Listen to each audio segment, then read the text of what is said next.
When I started this podcast, it was called Lead, Love, Profit, Play.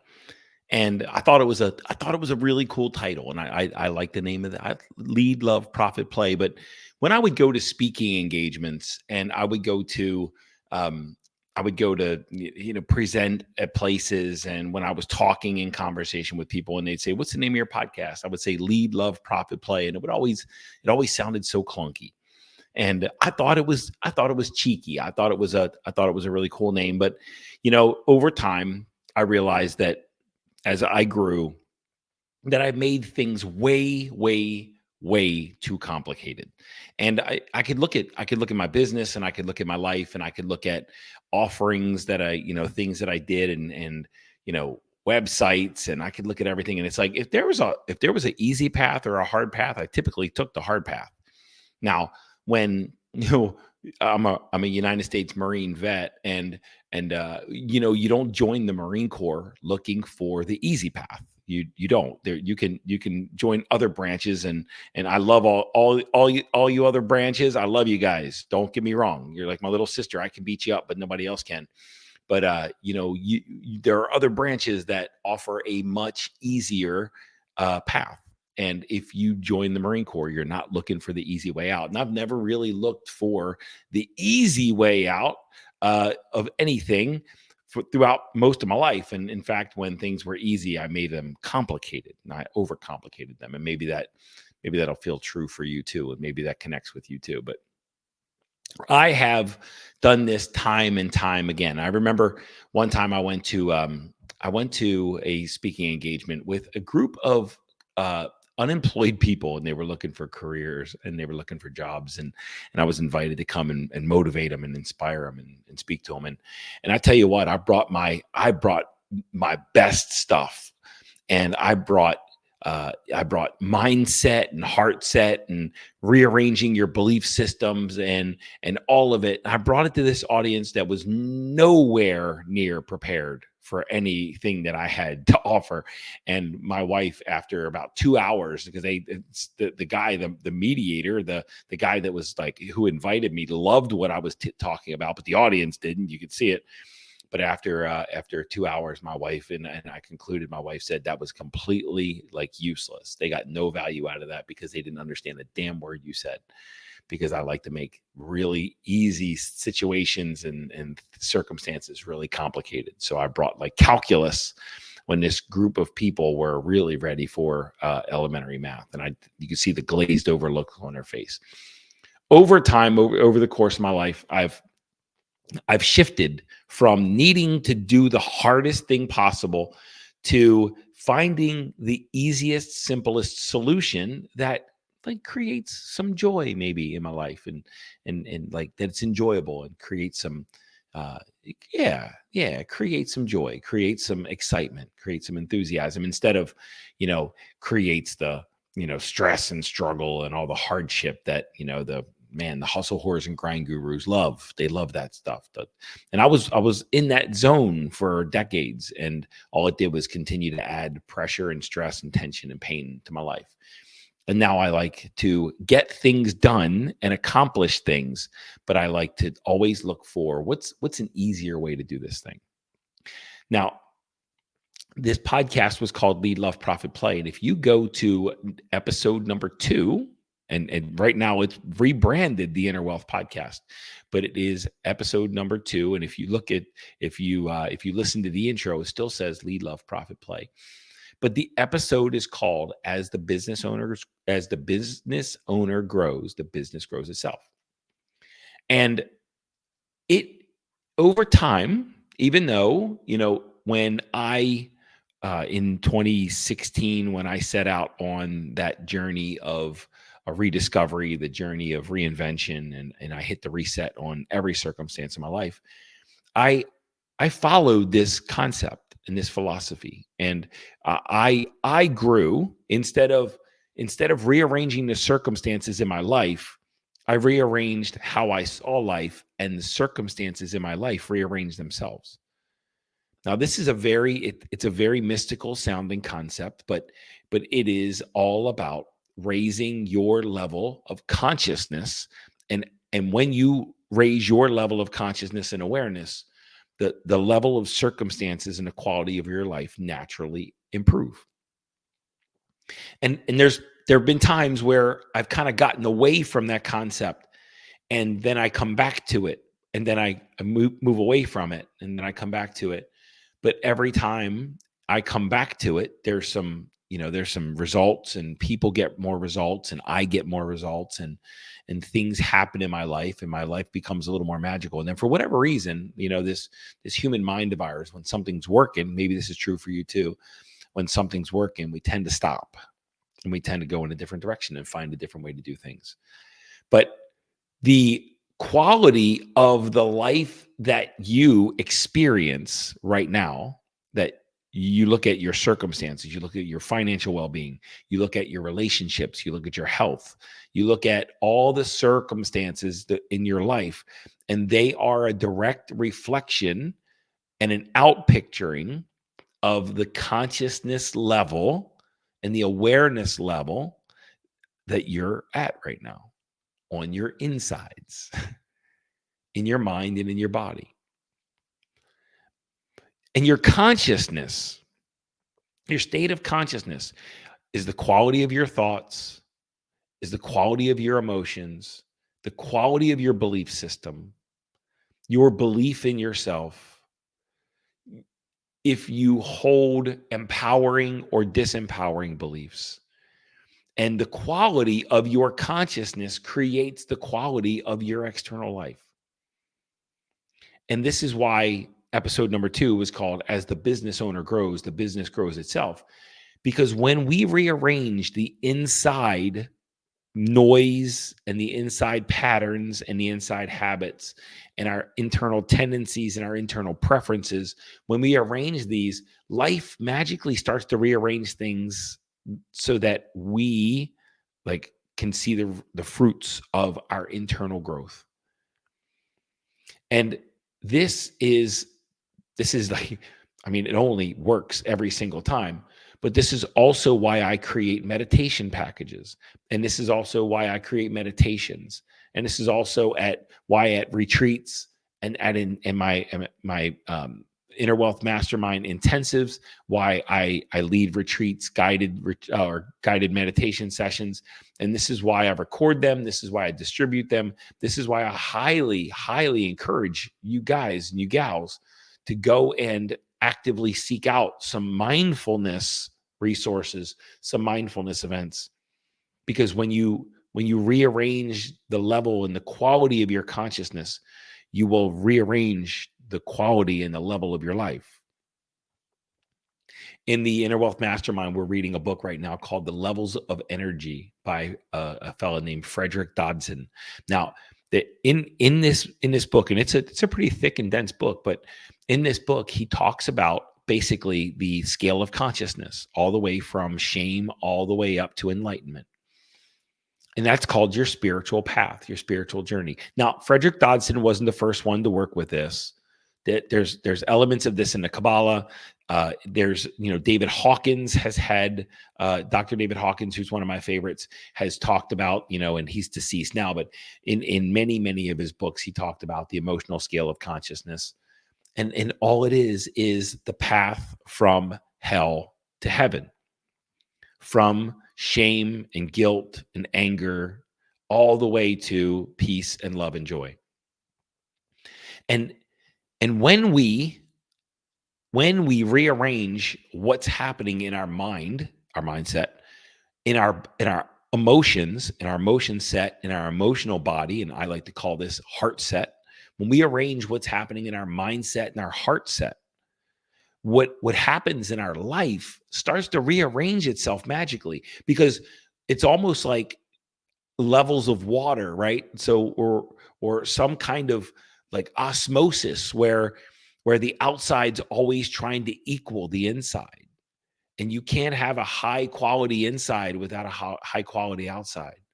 And if you remember in science class, osmosis is it's almost like when I believe it goes back to the salt level inside or out, the salinity inside and outside the cell membrane is as one rises, the other one rises as well, because osmosis takes over. And we live very much in a world of osmosis where when you raise the level of your consciousness and the quality of your inner world, the quality of your external world magically like takes on new shape and new form, almost by osmosis. And we can show up and we can attack life and we can work hard and we can stress our way through and we can grind our way through and we can hang in there in bitter circumstances and we can like really stay in the fight and just live this stress-filled, struggle-filled, combat-like life for our whole life. But that stressful lifestyle and those stressful and struggle-filled circumstances are a result of an inner world that's full of stress and struggle. And as we let go of the stress and struggle that's happening inside of you, maybe there's some self-hatred. Maybe you punish yourself on a regular basis. Maybe you talk like shit to yourself. Maybe you're always like condescending yourself and shaming yourself and guilting yourself. Maybe you're always getting angry at yourself. Maybe you're always rejecting yourself. Maybe you expect to fail. And if this is your inner world, then it just makes sense. Think about the osmosis. It just makes sense that your external world is not going to be really, really happy either. And in spiritual context, when we talk about spiritual context, and this is a pretty advanced topic right here, is you don't see the world as it is. You see the world as you are. Inside of you, you have a filter, and that filter is generated from your beliefs and your experiences, your traumas, your circumstances, your thoughts, and your emotions. And the external world comes into your eyes, your senses, goes through your filter, and then it gets decoded as, and I'm air quoting right now, as reality. And it's not reality, it's your reality. Think about someone who's colorblind. Think about this for a second. If someone's colorblind, they might see the same exact object that you do, but when that object goes in through their eyes and gets decoded through their filter, through their physiology, it gets interpreted completely differently than you decode it, than you interpret it. That's because you take the same object, it goes through your internal filtration system, and it gets interpreted, decoded, and you see a different reality than other people. So if you are in a deep state of shame and guilt and anger and self-punishment and self-hatred and self-denial and self-rejection, when you see something beautiful in the world, it's going to filter through all of that internal dialogue, internal garbage, and it's going to get coded and coded and decoded and interpreted so much differently than someone who believes in themselves and loves themselves and appreciates themselves and respects themselves and trusts themselves. Whatever is happening in your outer world, the way you experience it is a reflection of who you are because of your experiences, because of your beliefs, because of your ideology, because of your preferences. And because of this, there's no one single reality. There's just things that are, and then your interpretation of them. Something happens, someone loses a job, one person sees it as an opportunity, the other person sees it as a lost opportunity. They're interpreting it through the way their system, the belief system, as if they trust themselves or not, if they value themselves or not, if they feel self-sufficient or not, if they see the world opportunistically or not. Events aren't good or bad. Events are interpreted through who you are. And this is why you don't see the world as it is. You see the world as you are. And so many times, people believe that life needs to be hard, and that belief creates a life that's hard. People believe that making money is hard, and that belief makes making money hard. And people believe that marriage needs to be hard, and that belief makes marriage hard. People believe they need to exert themselves to be successful and make money, and it's the belief of that makes it true and makes it real. I hope this is making sense. Because when we come back to episode number 2, and as the business owner grows, the business grows itself, all it was saying is that when we elevate our level of consciousness, what's happening inside of our minds and our bodies, in our belief system, in our preferences, in the way that we interpret our inner world or see our inner world, when we raise the quality and the level of our consciousness and our awareness, our inner environment, the world, like by osmosis, starts to rearrange itself around who we are. When I wrote a book called The Imposter in Charge, my first book called The Imposter in Charge, you can go grab it on Amazon, or I believe that just go to Amazon. You can grab it on Amazon. But when I wrote that book, I was just starting to really get traction on resolving the imposter syndrome that I had lived with my whole life. And all the imposter syndrome was, and I can summarize that 185-page book in a very, very simple thought. It means that your outer world, the evidence that you're seeing in the outer world, is in direct conflict with the beliefs that you hold about yourself. I used to go to work, and I used to be successful, and I used to grow people, and I used to grow teams, and it was very easy for me. And when I put together world-class teams, they performed at a very world-class levels. But then somebody would say, Mike, you're valuable, and I wouldn't let the goodness in. Mike, you're talented, and I wouldn't let the goodness in. I held on to the shitty beliefs, and that's why I continued to see the world so dark and so hopeless and so opportunistic less.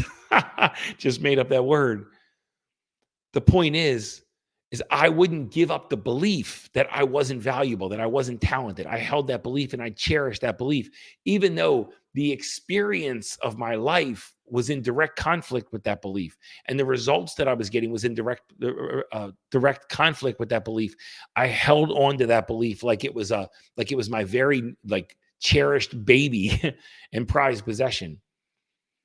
And when there was evidence that I was talented and a belief that I wasn't, I chose the belief.